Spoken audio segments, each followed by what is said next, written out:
Coping skills. I must note that mental illness can seem so insufferable at times. I've been there. But once you give up, you're prone to lose the battle. Don't give up. Each day is a new day to work to better your life and try new ways to cope. You have a shot at overcoming misery if you choose not to lose hope and stay strong. I've also realized I need to take my mental health and taking care of myself a priority. Whenever I'm about to go down a rabbit hole in my thinking, such as having obsessive thoughts, no matter how tempting it is to go there, I redirect myself and think to myself that my mental stability is first and foremost, and thus I eliminate the tendency. I know I will be taking medications for the rest of my life, and I need psychotherapy to keep me stable and to manage the challenges of my life and my illness. I've also realized that getting help ought to be a normal protocol and not a last-minute resort due to a crisis. Friends chosen carefully and who have withstood the test of time make me. With the power to choose, I test character, and if we enjoy each other, then I've made a friend. I learned the hard way to release myself from toxic relationships, to no longer disturb myself among people who are manipulative, judgmental, or using me. With greater vigilance, I take note of red flags. My psychiatrist and counselor strongly advised me over the years to find people who are safe, accepting, and understanding. This is how I cope. In times past, I could not see success or happiness in the future for my life.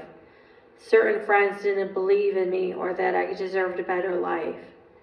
Friends ought not to let friends lie down and even die down in misery. Fortunately, I eventually found friends who coached me to stand up and seek solutions to problems. My friends helped me realize and reflect on my self-worth by treating me with the utmost dignity and respect. I've discovered the profound power of expressing my emotions through music. It is rejuvenating, fulfilling, and healing.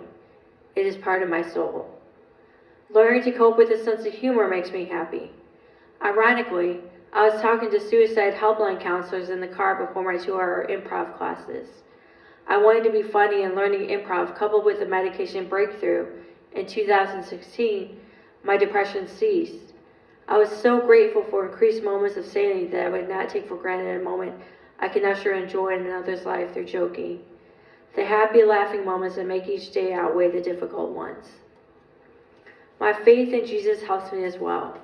The Bible scripture, "Fix your thoughts on what is true and honorable and right and pure and lovely and admirable.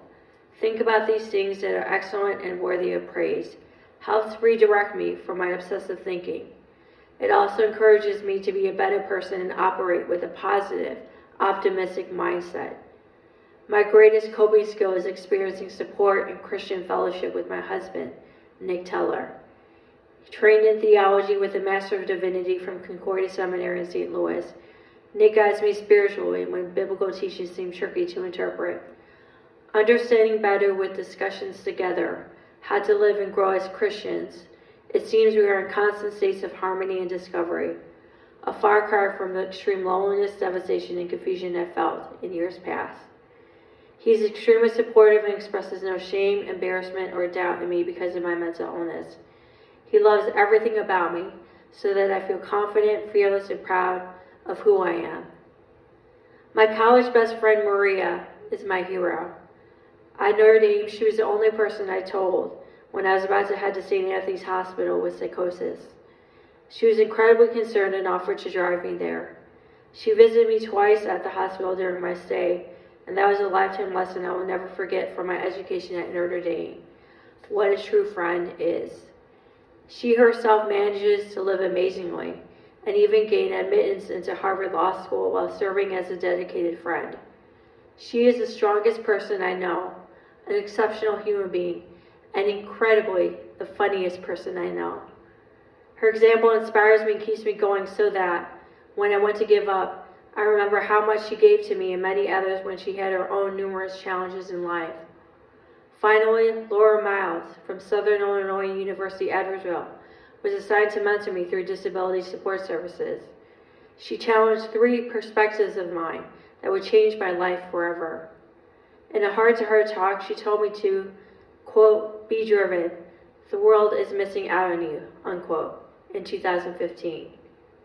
I wiped away a tear because she believed in me and saw my potential where others lacked in belief of my abilities. Laura sensed that I didn't think I was marriage material and questioned that. I finally decided to move forward and pursue finding a partner in my life. Finally, I was devastated by conditions and symptoms weeping in her office, feeling no hope for a future, especially if it meant I couldn't have children because of my medications I take. She told me, quote, you don't know what the future holds, unquote. I was able to hold on to that statement in the meantime. I've learned to take her support to exponentially strengthen my motivation to develop my talents, abilities, and people skills. Embracing every good thing in your life and multiplying it tenfold with gratitude to bless others, I believe, makes my husband, my best friend, and others who know me like my mentor proud. And that is a good feeling, and that I feel is certainly God's calling. Living to make a difference and living, you know, you're having a purpose.